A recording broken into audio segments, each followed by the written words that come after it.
Hi, my name is Kelly, and this is a little bit about me. The pictures on this page represent the whole reason why I am in this class at the moment.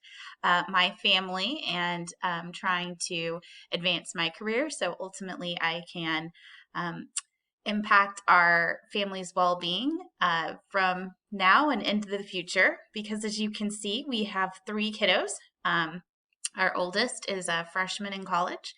Our middle guy is a sophomore and loves sports. Our youngest is in kindergarten this year.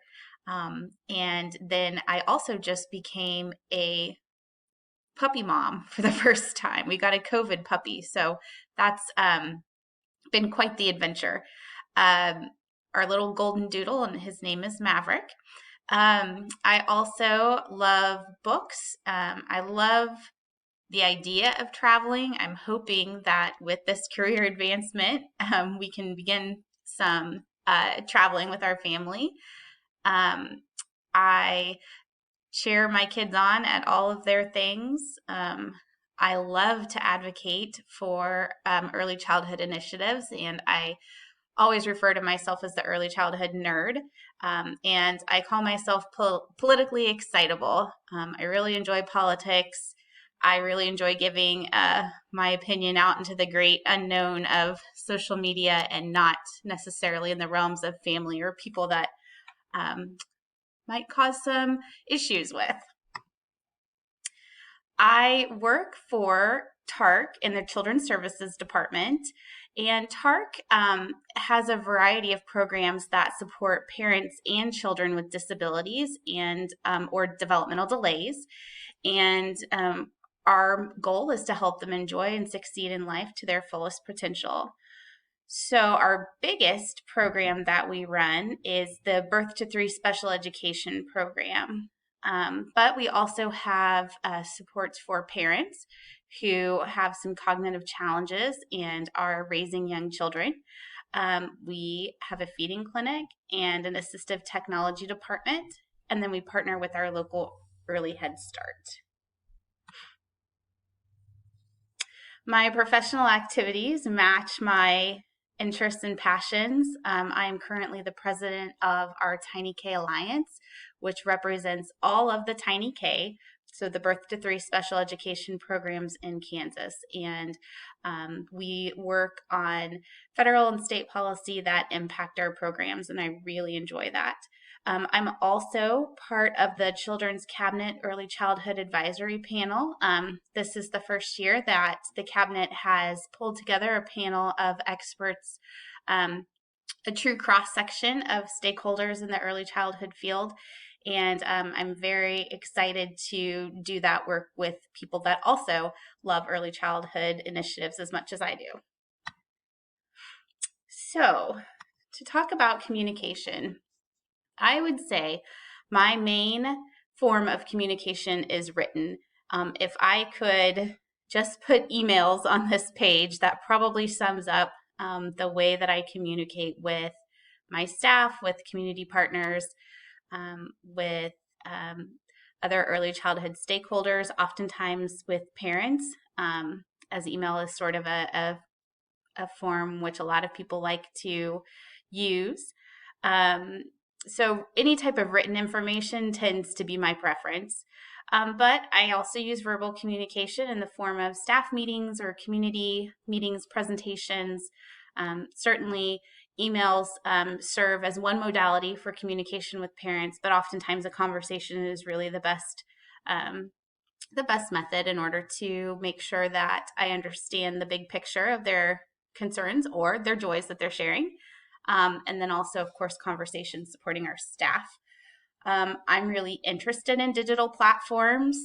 Currently, we're working towards a centralized access point for our staff and our paperwork flow using SharePoint and Microsoft Flow. That will serve as a communication point for the paperwork requirements.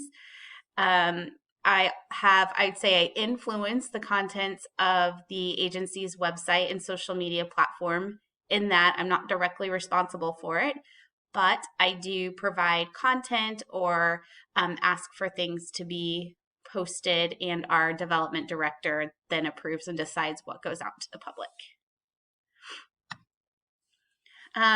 We live in two different worlds, both the Microsoft Office world and the Google world.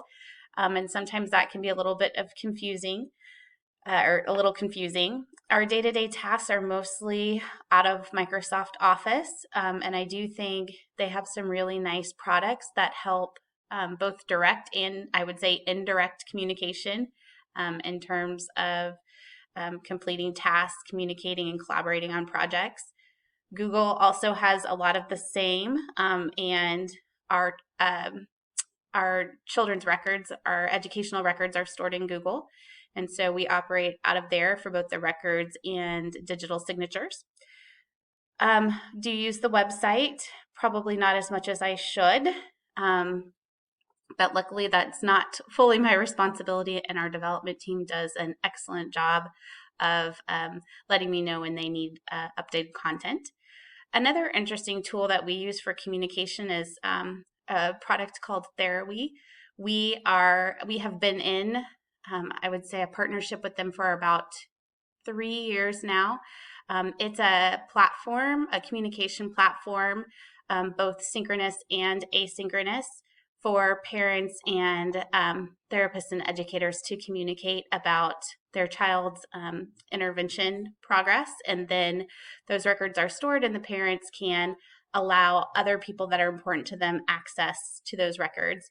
And also, as they transition to Part B, they can allow the Part B team to see some of the interventions that we've tried, what's been successful.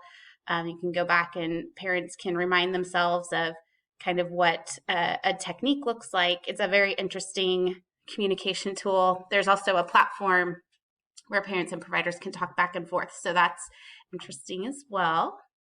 I feel like we have access to the tools we need. And as I pondered that question, I thought maybe I need to ask my staff what they think. Because I feel like we have access because I have a lot of control over the tools that we have. But I think that's probably a better question for my team to see what they think, if we have the tools they feel like they need to go out and do their jobs effectively. I thought the articles on introductions were fantastic. It's certainly something that I'm going to have to practice, but it makes a lot of sense. In the early childhood field, particularly in working with families, we talk a lot about making connections. I also thought one of the articles was very interesting, as it talked about how people connect over stories. And that technique is one of the tools that we use to gather assessment information about a child. It's called the routines-based interview. And basically, it's the parent telling us their story about how their child and their whole family functions throughout the day, what goes well, what doesn't. So I thought that was an interesting parallel between the early childhood, the tiny K world, and the introduction articles. As far as agency policy around communication, there are both TARC and Greenbush policies, and around which positions can speak for the agency. That includes written, oral, and digital communication around logo use. And then certainly there are marketing strategies that involve our communication. I would say my day-to-day tasks aren't too hampered by any of the agency's policies. And so I think while they try to take a broad approach and have some good things in place, it still allows enough functionality for us to do our jobs effectively. I feel like this assignment correlates to the standard by requiring us to combine oral, written, and digital communication and then formulate a presentation. It also allowed us to practice our introductions, which clearly the article suggestion that we practice and run it by some people before putting it in place is essential. This is relevant because effective communication is an essential skill for a building administrator. And in addition to communicating with students and staff, the administrator is often the most visible representative to the community. As far as a reflection, I found these articles to be very informative as I never really thought about my introductions, but I can clearly see that I have some improvements to make. As an introvert, I would really prefer not to be noticed, but I know that our program success is impacted by our presence in the community. And I really like the idea of practicing the introductions as I think getting feedback and making them smoother will help me become more comfortable as I meet to new people. These are the references that I use to influence my presentation. I appreciate your time. Thank you so much.